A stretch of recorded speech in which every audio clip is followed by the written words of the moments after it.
우리 잠언 10장에도 의인, 악인에 대한 이야기가 많이 나왔는데 11장에도 의인, 악인에 대한 이야기가 나오고 특별히 공의, 공의에 대한 이야기, 정직에 대한 이야기가 나옵니다. 그래서 하나님의 성품을 가만히 보면은 우리 인간하고 공유적인 속성이 있고 비공유적인 속성이 있어요. 우리가 하나님 형상대로 지음을 받았다고 하는데 하나님하고 아주 공유하는 같은 비슷한 성품이 있다고요. 이를테면 여기 이제 긍휼, 사랑, 정직, 공의, 또 이 지혜, 이런 것은 하나님하고 우리하고 공유할 수 있는, 또 우리가 그 하나님의 그 속성을 닮아가야 되는 그런 공유적인 성품이 있고 속성이 있고, 비공유적인 거라는 것은 하나님에게만 있고 우리에게는 없는, 이를테면 전능함, 완전함, 영원함, 불변함, 이런 어느 곳에나 편재함, 이런 것들은 하나님에게만 있고 우리에게는 없는 거예요. 근데 대개 이제 오늘 이 잠언서를 가만히 보면 하나님의 성품에 해당하는, 그러면서 우리가 공유할 수 있는 것들을 얘기하는 거예요. 그래서 그런 성품, 그걸 공유하고 있는 사람들은 의인이고, 따라서 하나님이 주시는 복, 또 은혜, 이런 것들을 이제 받게 되는 거예요. 그래서 이 잠언을 가만히 읽어보면 그 하나님의 공유적인 속성을 자꾸 얘기하면서 우리로 하여금 그걸 갖추어라, 이런 교훈을 주고 있는 거죠. 그래서 1절에 오늘 성경 구절에도 11절까지 보면 대개 반의적 평행법, 반의, 동의적인 게 딱 하나 나오고요. 대개 다 반의적, 앞에 9절 앞에 얘기와 후반절에 서로 대조적인, 반의적인, 그래서 속이는 저울하고 공평한 추는 이게 반대되는 거죠. 그래서 속이는 저울은 여호와께서 미워하시나, 공평한 추는 여호와가 기뻐하시느라, 이렇게 이제 짝을 이뤄서 나오는 거죠. 속이는 저울, 저울을 속인다. 상거래에 있어서 아주 부도덕한 거죠. 지금 카메룬 갔다 온 우리 청년들이 얘기했지만 몽골에 가서 이렇게 길을 지나다 보니까 어떤 사람이 그냥 그 무게를 다는 저울 하나 딱 갖다 놓고, 그 눈금 있는 저울인데요, 앉아 있어요. 그 뭐 하나 했더니 그 저울 올라간 사람한테 얼마씩 받는 거야. 그러니까 자기 몸무게 궁금한 사람이 얼마 동전 주고 거기서 올라가서 이렇게 그거 영업하고 있는 거예요. 그래서 참 그것도 장사가 되나 그렇게 봤는데, 또 실제로 시장에 가면 그 저울만 놓고 장사하는 사람이 있습니다. 그 사람들은 물건 사고 그랬는데 이거 내가 제대로 샀나, 속여먹지 않았나, 또 아마 서로 시비가 붙으면 거기 와가지고 달아보나 봐요. 가지고 제대로 아마 그 물건을, 정량을 샀는지를 이렇게 검사를 하는 것 같습니다. 근데 구약 성경에도 그런 이야기가 많이 나와요. 저울 속이지 마라. 그래가지고 살 때는 많이 가지려고 그러고요, 주는 사람, 파는 사람은 가능한 한 적게 주려고 그러고요. 이러니까 공평한 저울이 필요한 거죠. 근데 여기 보면 하나님의 성품은 정직하기 때문에 하나님의 그 성품을 공유해야 하나님이 기뻐하지, 그러지 않으면 하나님 미워한다 그거죠. 그래서 하나님이 보시려나 그러겠지만 다 아신다는 거예요. 하나님이 모를 리가 없죠. 그러면 하나님이겠어요? 이건 우리가 비공유적인 하나님만 가지고 계신 속성이에요. 전지, 전능, 무소, 부재, 이게 다 하나님의 속성이거든요. 그러니까 하나님이 아신다. 사람은 몰라도, 사람은 속여도, 그래서 그 공평하게 해야 된다. 그러니까 서로 룰을 정해놨으면 그대로 서로 해야 되죠. 근데 누구나 사람들은 대개 자기한테는 유리하게 하고 남한테는 좀 불리하게, 자기는 자꾸 합리화하고 남은 자꾸 잘못했다고 하고, 그 내, 노, 남, 불 그런 말 아시죠? 예? 내가 하면 로맨스고 다른 사람이 하면 불륜이다. 같은 일을 놓고 여당일 때하고 야당일 때하고 달라요. 야당일 때는 뭐 그러지 말라고 자꾸 얘기해놓고 자기가 또 여장 되면 그렇게 해요. 이게 공평하지 않은 거죠. 이 정의롭지 못한 거예요. 자가 다르니까. 그래서 우리가 제대로 하려면 어떻게 해야 되냐? 역지사지해야 된다. 그렇죠. 역지사지라는 건 입장을 바꿔놓고 생각해봐라. 입장을 바꿔놓고. 항상 입장 바꿔놓고 내가 저 사람이라면 어떡할 것 같은가, 이렇게 생각해보면 좀 이해가 되기도 하고요.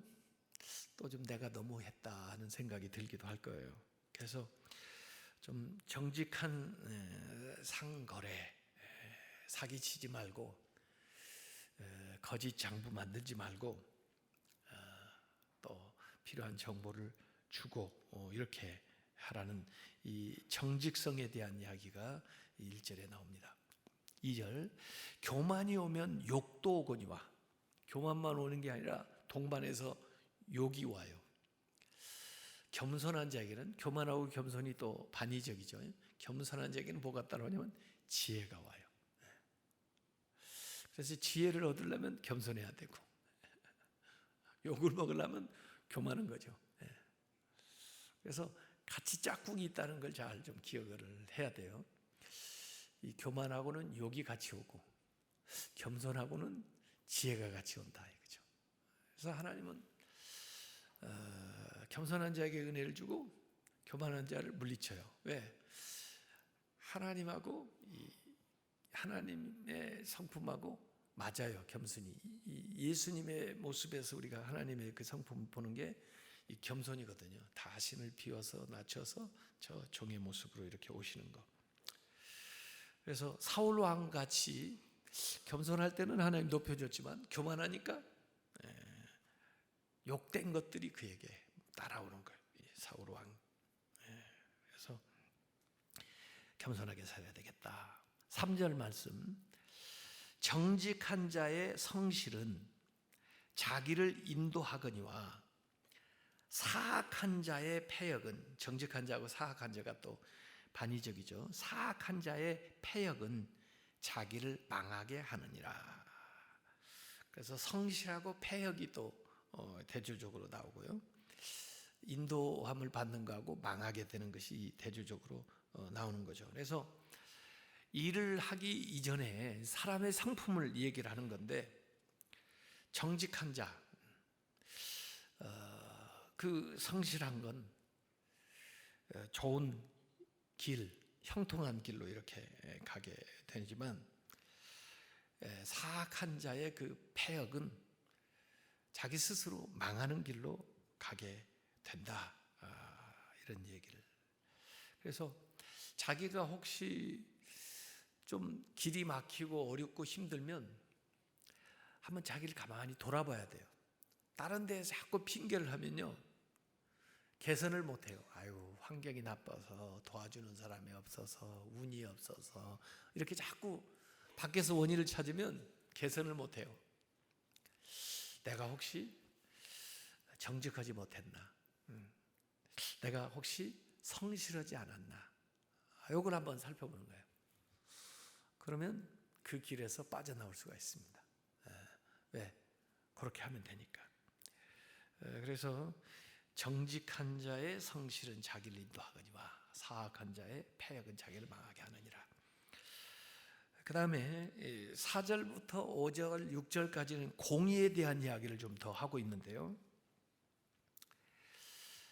4절, 재물은 진노하는 날에 무익하나 공의는 죽음에서 건지느니라, 이렇게 얘기를 했습니다. 이것도 전체 뜻으로 보면은 반대되는 것이 이 안에 들어있어요. 재물이 다 좋은 것 같지만 이 한계가 있어요. 재물의 효용 가치가 다하는 날이 있단 말이에요. 그 재물의 유한성이라고 하는데, 재물은 살아있는 동안, 내가 쓸 수 있을 동안 나한테 유용한데 그 이상을 못 넘어가요. 더구나 이 진노의 날은 심판의 날인데, 종말의 날인데, 죽음의 날인데 그 돈이 나를 어떻게 도와주질 못해요. 진노의 날에 무익하나 공의는, 그러나 이 공의는 이 재물보다 더 오래 간다는 거죠. 이 공의, 그럼 의로움인데, 사실 이제 신약에서까지 우리가 해석을 하면 예수 그리스도를 통해서 은혜 받아 우리에게 주어지는 의, 그게 이제 칭의, 공의인데, 그것은 돈보다 더 가치가 있는 것이 진노의 날에 우리를 구원해요. 심판의 날에 우리를 구원한다고요. 그래서 돈으로 구원을 받을 수 있을 것 같으면 돈 있는 사람이 왜 죽겠어요? 그 돈으로 모면을 하죠. 물론 연장은 좀 해줄 수도 있어요. 또 병원비를 좀 되니까 조금 더 살 수는 있어도, 그러나 결국은 그 진노의 날에 아무 유익이 없다. 유한한 것이다, 돈이라는 거. 그래서 이 유한한 걸 가지고 무한한 것을 자꾸 바꿔둬야 지혜로운 사람이에요.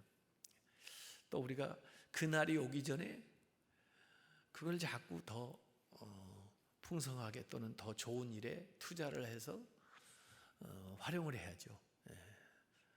그리고는 막상 이 진노의 날, 심판의 날이 되면, 마지막이 되면 아무 쓸모가 없다, 돈으로 할 수 없는 일이 참 많다, 그런 걸 얘기하는 거예요. 그래서 어리석은 부자의 비유도 예수님이 말씀하신 거에 보면은, 어리석은 부자 많이 갖춰놓고 쌓아놓고 준비를 해놨는데 그의 영혼이 그날에 떠나는데 아무 유익이 없는 거예요. 그래서 그 사람이 어리석은 부자가 되는 겁니다. 그래서 지혜로운 부자가 되려면 정말 하나님의 일에 부요한 사람이 돼야 되죠. 자, 그 5절, 완전한 자의 공의는 자기의 길을 곧게 하려니와 악한 자는 자기의 악으로 말미암아 넘어지리라. 그래서 사필규정이라는 말이 있죠. 행한 대로 자기가 받게 되는데, 공의로운 사람은 그 길이 형통하지만 악한 자는 자기가 쌓은 그 악 때문에 넘어진다, 자기 꾀에 빠진다는 거죠. 그래서 공의로운 것은 앞길에 가는 길에 영향을 미친다. 6절, 정직한 자의 공의는 자기를 건지려니와 사악한 자는 자기의 악에 잡히리라. 그 같은 거의 비슷한 뜻이죠, 5절하고. 그래서 정직한 자하고 사악한 자가 나오는데, 사악한 자는 정직하지 못한 자, 신실하지 못한 자예요. 정직한 자는 정직한 자의 공의는 자기를 건지지만 사악한 자는 자기의 악에 잡힌다. 자기의 악에 잡힌다는 게 무슨 뜻일까? 저는 그 악에 중독된다.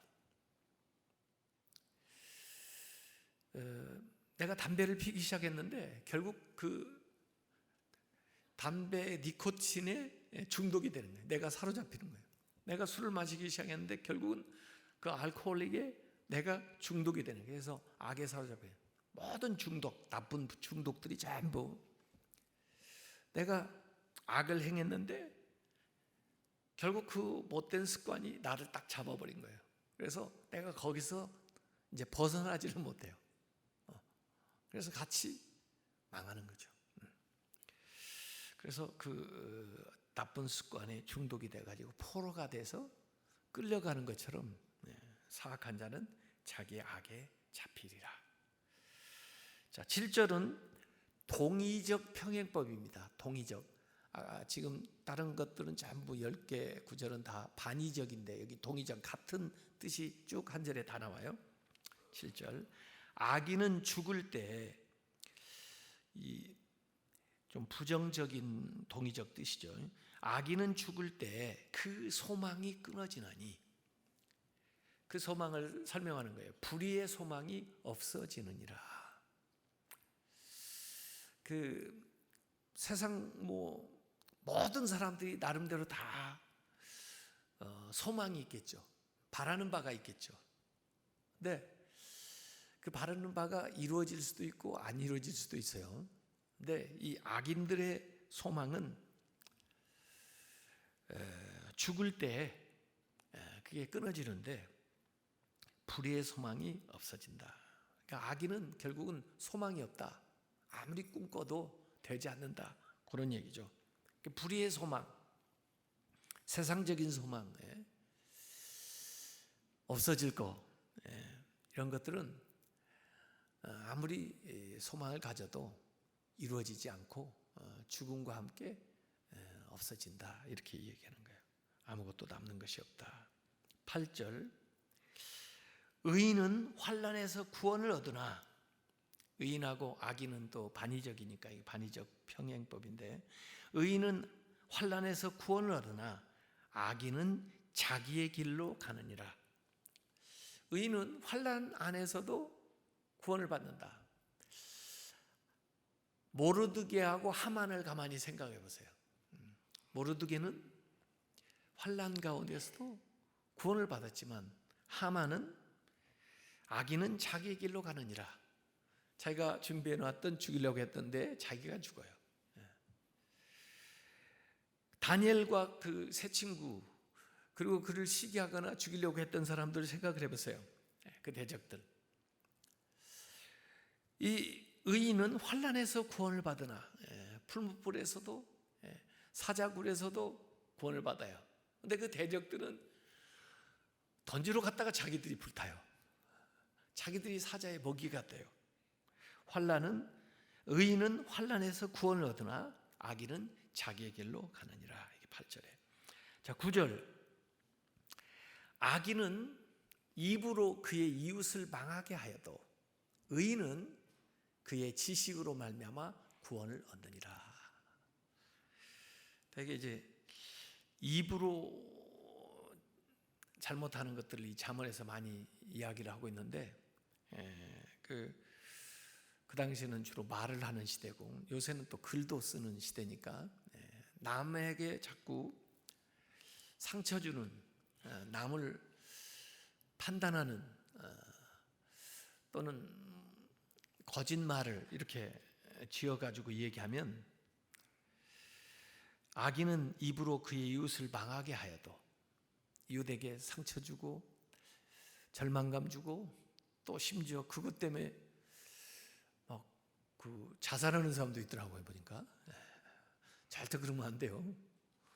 못된 놈들이 그런 거니까 무시하고 살아야 돼요. 그러려니 해야죠.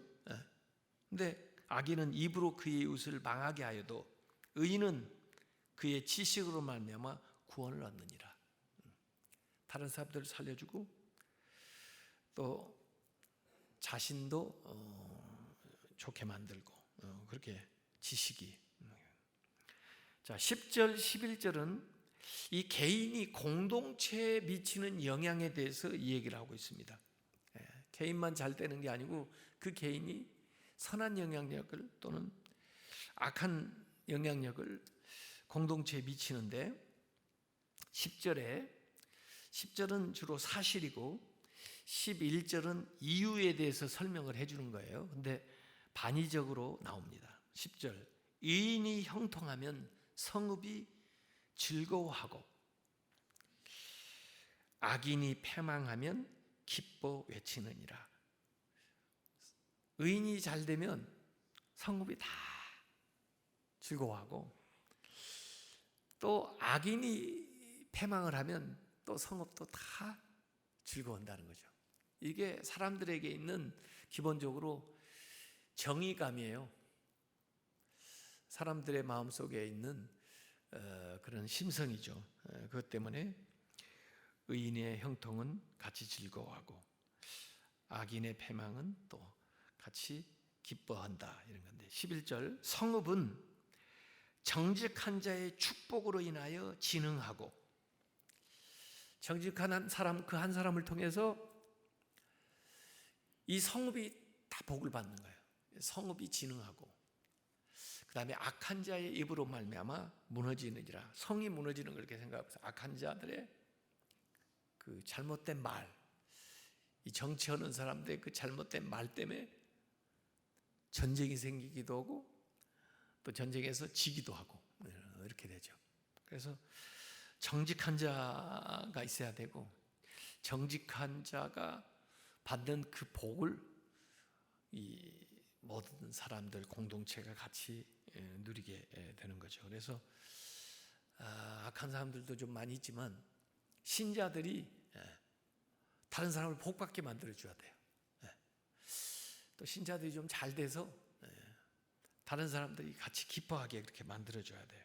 그래서 지도자가 지혜롭고 의로우면 도시는 번영하고 영광을 얻지만, 지도자가 우매하고 악하면 도시가 망한다, 그런 뜻을 담고 있는 얘기입니다. 그래서 오늘 잠언 11장의 11절까지 이 얘기는 대개 그 하나님의 성품을 우리가 닮아 살아가면은 잘 된다는 거예요. 근데 그 성품을 담지 못하면 우매한 사람이 되는데, 그 우매한 자를 장세에서는 부정직하고 패망과 교만하고 패역하고 허망하게 불을 쌓고 사악한 욕망, 파괴적인 말을 일삼는 이런 사람들은 하나님의 성품에도 담지 못할 뿐만 아니라 그들이 많은 화와 불행을 본인들과 다른 사람에게 불러온다, 이런 거죠. 이런 성품은 아마 사탄의 성품이라고 말하면 되겠죠. 그래서 우리가 하나님의 성품을 닮아가야 되는데, 오늘 말씀 속에서는 특별히 정직을 얘기하고 있어요. 정직, 성실, 이런 거예요. 그래서 정직하고 성실한 삶을 사시고, 또 오늘 말씀 중에서 꼭 기억해야 될 말씀을 일주일 동안 기억하면서 사시기 바랍니다. 기도하겠습니다.